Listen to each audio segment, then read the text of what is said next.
తీసుకున్నామంటే అందులో స్వీట్ ఉంటుంది, గ్లూకోజ్ ఉంటుంది అనమాట. అలాగే పీచు పదార్థాలు ఉంటాయి. అలాగే ఒక డ్రింక్ తీసుకున్నామంటే అందులో కూడా ఫార్ములా ఉంటుంది అనమాట. స్వీటు, వాటరు, షుగరు, అదే పంచదార, ఇలా ఫార్ములా కలిపి అది ఏ డ్రింక్ ఏ ఫ్లేవర్ అని ఉంటుంది. అలాగే ఆత్మలో కూడా మూడు గుణాల కలయికని ఆత్మ అని అంటారు. ఆ మూడు ఏంటంటే అతి సూక్ష్మంగా ఉండేది మనస్సు, బుద్ధి, సంస్కారం అనే మూడు సూక్ష్మ శక్తులు. అంటే ఒక ఎనర్జీ పవర్ని శక్తి అని అంటారు.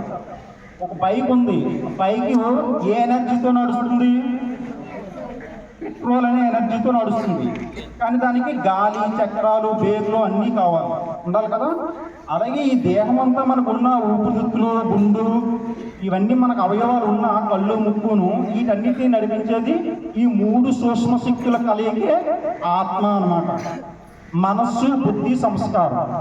అయితే మనస్సు ఏం చేస్తుంటుందంటే కోరుకుంటుంది. మనస్సు తాలూకా పాత్ర ఏంటంటే కోరుకుంటుంది. నాకు పుస్తకాలు కావాలి, బుక్స్ కావాలి, మంచి బ్యాగ్ కావాలి, ఇలాగా మంచి ఫుడ్ కావాలి, నాన్నగారు మంచి బట్టలు తీయాలి, ఇలా మనసు కోరుకుంటుంది. బుద్ధి అన్నది నిర్ణయించే పవర్ ఉంటుంది దానికి. మనసుతో కోరుకున్న కోరికలు బుద్ధి ఏం చేస్తుందంటే అది ఎంతవరకు కరెక్ట్ రాంగ్ అని నిర్ణయించే పవర్ బుద్ధికి ఉంటుంది అనమాట. అందుకే ఏదైనా తప్పు చేస్తున్నప్పుడు నీకు బుద్ధి లేదా అని అడుగుతారు. నీ బుద్ధి గడ్డి తిన్నదా? నీ బుద్ధి ఎక్కడికి వెళ్ళింది? నీకు జ్ఞానం లేదా? ఇంగితమైన జ్ఞానం కూడా లేదా? ఆలోచించే నాలెడ్జ్ లేదా అని మనలో ఎవరైనా పెద్దవాళ్ళు పూర్వీకులు తిట్టు ఉండేవారు. ఎందుకంటే బుద్ధిలో నిర్ణయించే పవర్ ఉంటుంది అన్నమాట. అది తప్ప రైట్ అన్నది కొన్ని మనకు తెలిసిపోతుంటాయి ఆలోచిస్తుంటుంది. నాన్నగారిని మంచి బట్టలు కొనమంటా, మంచి పుస్తకాలు కొనమంటా, నాన్నగారి సంపాదన ఎంత ఉంటుందో మనం ఆలోచించుకోవాలి కదా. నాన్నగారు ఎంత సంపాదిస్తున్నారు? ఆ సంపాదనలో ఇల్లంతా గడవాలా? మనకి కష్టపడేస్తే ఇంట్లో తినడానికి ఏముంటాయి? ఇటువంటి విషయాలకి కూడా బుద్ధి నిర్ణయిస్తుంటారు.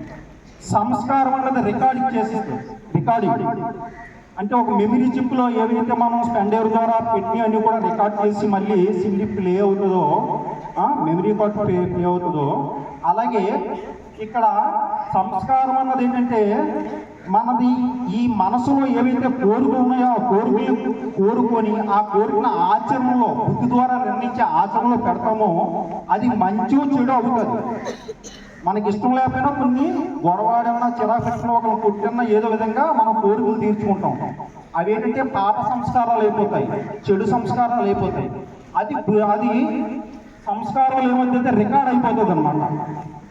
మనసులో కోరుకున్న కోరికల్ని బుద్ధి ద్వారా నిర్ణయించి నువ్వేదైతే మంచి చేస్తున్నావో, చెడు చేస్తున్నావో, మంచి చేసినా చెడు చేసినా సంస్కారంలో రికార్డ్ అయిపోతుంది.